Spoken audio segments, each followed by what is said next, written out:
کارێکخراوێکی ژینگەیە و کار دەکات لە پێناو ژینگەیەکی سەوز و تەندروست بڕی 1000 نەمام لە قەزای دەربەندیخان و گوندەکانی دەوروبەری قەزاکەدا دابەش دەکات و ئەوەش لە پێناوی پارێزگاریکردن لە ژینگەی ناوچەکە هەروەها بەرزکردنەوەی ڕێژەی سەوزایی قەزاکە.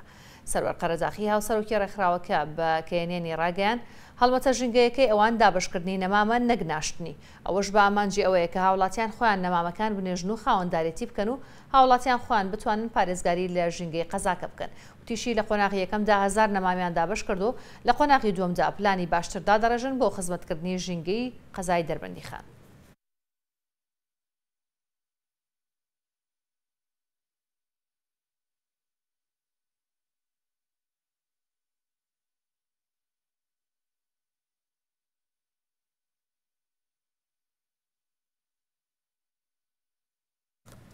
بارمەتی هاوکارانم هاوڵەکانمان پێڕاگەاندن شەوتان شاد بەڕێزان.